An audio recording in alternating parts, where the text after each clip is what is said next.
Welcome back, y'all, and happy Tuesday. This is the Bluechip Breakdown, and I'm your host, Bull. Today, we're going to be talking about Faizon Brandon at the Elite 11 camp. That's what we talked about, the camp that he has to go to.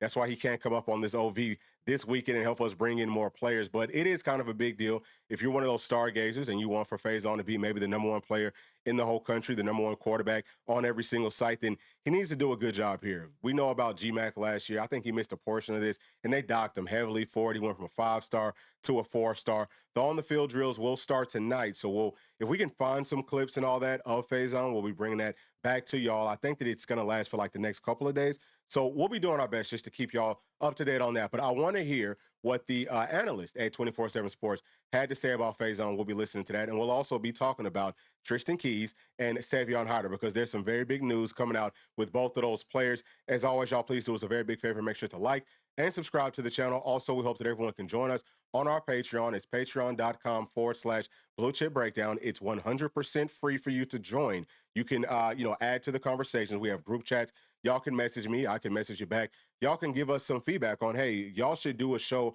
on this with the YouTube channel. And if you have a paid membership, so we've got a $1 tier and we've also got a $5 tier. If y'all join there, then you'll get some inside info and you'll also get the all 22 and, other videos and things like that. P and I will be having some, audio podcasts that we do there. So with all that being said, let's go ahead and jump into what they're saying about Faizon Brandon at the Elite 11 camp. So this is prior to it starting. Like I said, it doesn't start till tonight, but these are some of the big time analysts there, and they're going to break down what they see in Faizon's game. And then, we're going to talk about it. So we'll go ahead and let it roll.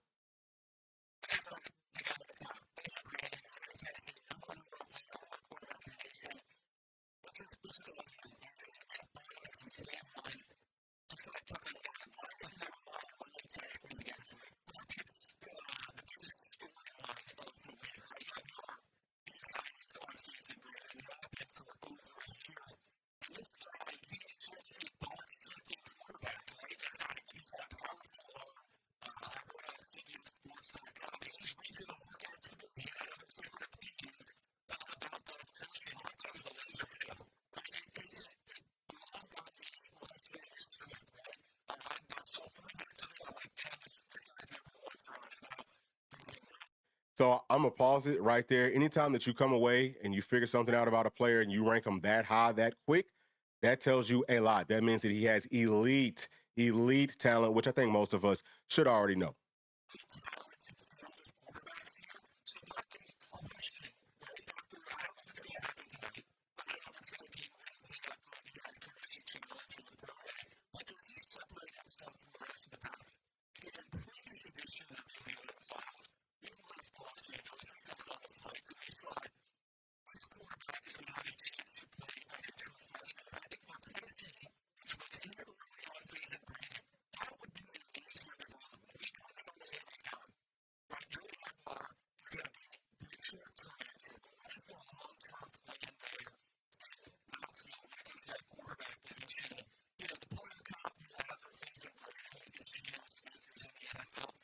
All right, so I'm gonna pause it there. So he's saying he feels like Faizon could come in as a true freshman and start. Now, I think that he definitely does have that sort of a skill set. My only thing is understand that we do have some other really good quarterbacks, right? And they're going to be veterans. I think that GMAC, he's got a very high ceiling similar to a Faizon. I think that with Merck being older, he's got a very high ceiling too. I just think that those players talking about GMAC, talking about Faizon, or previously Nico, they're on a different level, right? Not to, take a shot at what Merck can do. I just think that Merck is a guy that he's going to be more of like, once he gets older, once he's been inside of the system, understands things from that standpoint, and he's got some good tools, he can shine. You know what I'm saying? I think that he could shine there. But we're talking about with the other ones, with GMAC, with Faizon, they still need help. Quarterbacks always need help, but I just think that they could probably do more with less, if that makes sense. So could he come in and start as a freshman? I want to hear y'all's thoughts. Let me know down inside of the comment section. Do you think that Faizon has a really good shot? I'm going to say, do you think it's over like 80% that he can start as a freshman? I think that it might be a little bit lower than that, even though he's got a very, very high ceiling. And I also disagree with the Geno Smith comp. I think Faizon is better than Geno Smith. Obviously not right now, but I think that he will be better than a Geno Smith. I just think that Gino's got a pretty big arm, but I think Faison's is bigger. Gino does a lot of things where he throws and he's able to kind of like throw people open. I think that Faizon does that too. Both of them have pretty good legs, right? Like Faizon, he can run. Gino, he could run kind of like more back in his day. You know what I'm saying? He's kind of past that now. But I just think that Faizon's going to be a lot more polished as an NFL quarterback once he gets to that level. I'm looking at him.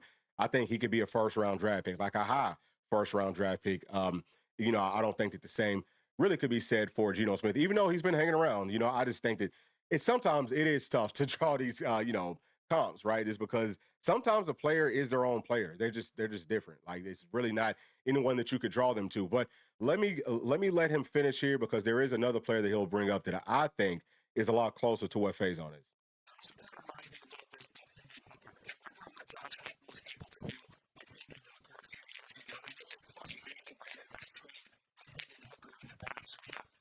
All right, so I'm gonna pause it there. That's who I was talking about. I was talking about Hendo.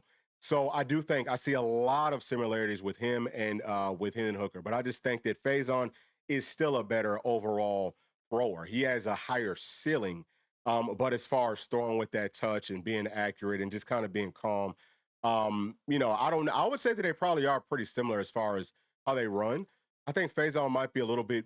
I'm not even gonna say shifty necessarily. I don't think he's a guy that's just gonna flat out make you miss, but he might be just a little bit better as a runner. Hendon, he did a really nice job running, obviously, but I think that he just didn't. I don't know. Like, there's a certain knack that some quarterbacks have where they can just get past people. It's almost like, there's some basketball players that you might watch. You know what I'm saying? And like Luca. Like Luca, he goes real slow, but somehow he's able to get past people. You know what I mean? Like quarterbacks can sometimes have that knack.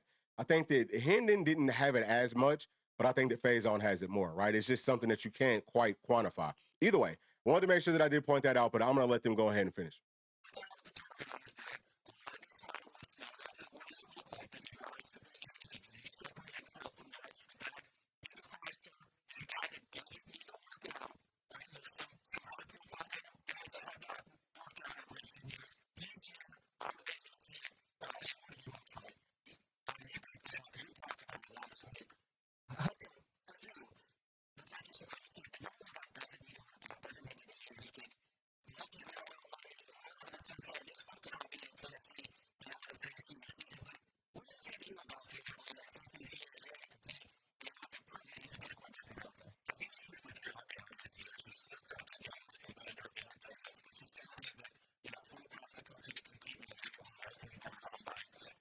Pause it there just because he is young. That's a huge thing for these quarterbacks. They grow so much, especially as they get older. So his arm strength that he has now, as he gets older, he gets bigger and stronger and all that. His arm strength gets even better. That helps. I'm telling you, that helps a ton, especially on this level.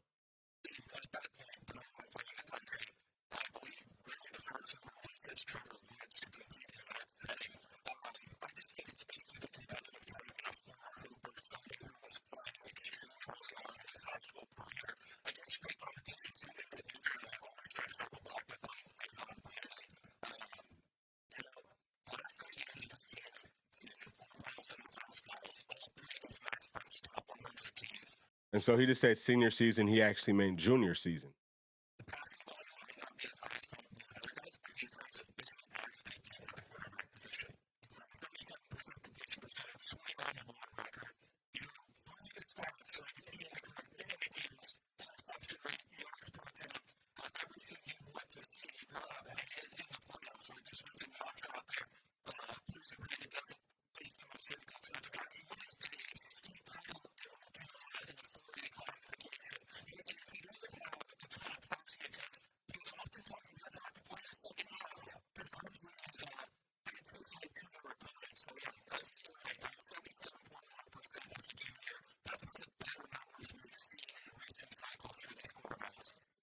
So I'm also saying this obviously 77%. That's crazy. That is incredible. Even on the high school level, that's really freaking good. They're talking about, well, he doesn't throw the football that much. Sometimes quarterbacks don't do that coming out of high school, right? You could have a system that's a lot more run first and all that type of stuff. But watching his film, you can tell that he's got all the tools. Obviously, if Coach Heupel likes him, if Coach Halsley likes him, they're like quarterback gurus, so they're going to understand what they're looking at. He came up to camp with Tennessee several times, and they love what they saw. If you again watch his film, you can just tell he's got all the tools. So I think that they got it right, especially this guy up on the left here. He's really high on Faizon, just like me. This guy gets it, okay? Like that's who we need to be like the voice of reason for this whole deal. But we'll let them finish up here, and then we will move on.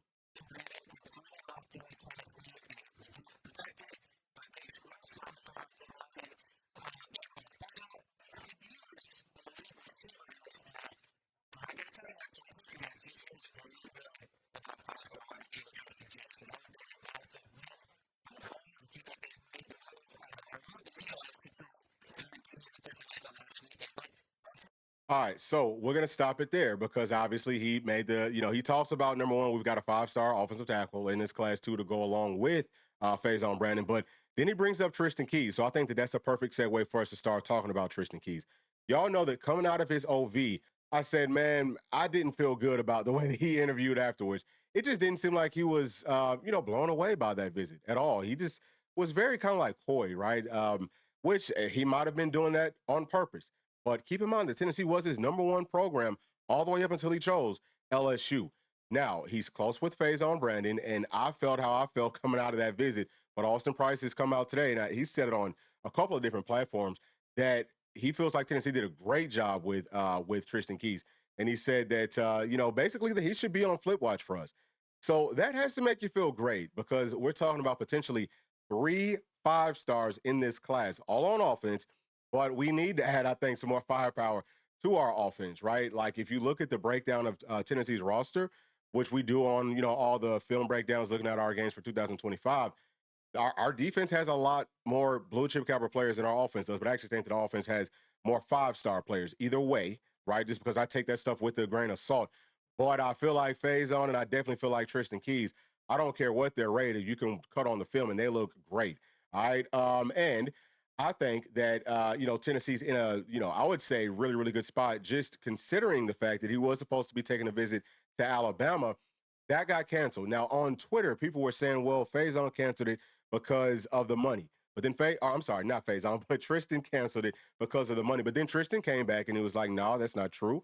Actually, Alabama canceled it. So I have no idea why they do that, but I'm very happy that they did because that's just one less team for us to have to worry about. I think that it's us and Miami at this point, which I kind of have felt like that previously, but I thought that LSU was still in the mix, which of course they still will be. I think that he might be visiting them at some point this week or this weekend or, whatever. So maybe, they can kind of like seal things up. I'm not quite sure on that. So please don't quote me. But the whole point here is we are trending. Okay. We're trending for the number one wide receiver on every single site in this country. He could come in, y'all.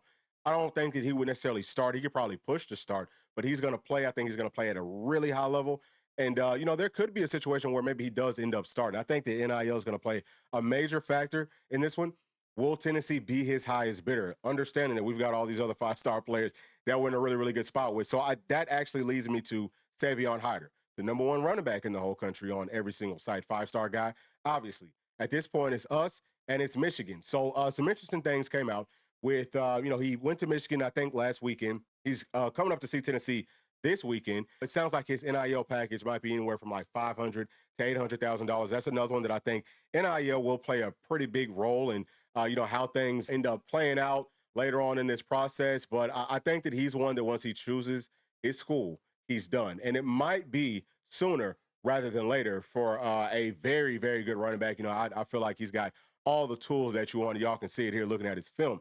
But what I came away with an understanding of after reading an article, I think that it was from On3, it was from somebody, either way, they were talking about his agency that he works with. It's called the Jordan Sports Group. And his personal agent is very close with Michigan's general manager.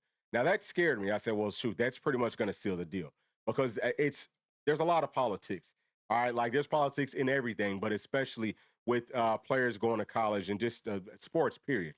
But I came to their website, okay, and this is what I saw. This is up on the top of their website, y'all.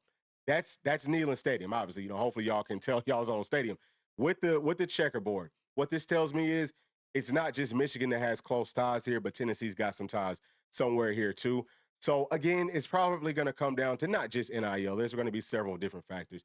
But I think that if you look at maybe if you look at Tennessee's running back room, now you might say, well, maybe there's a better chance for Savion to come out and play for us and not have to take up a lot of carries, but his numbers are going to look great. We're going to take care of his body, all that good stuff. And then, oh, by the way, we got folks behind the scenes pushing him to Tennessee.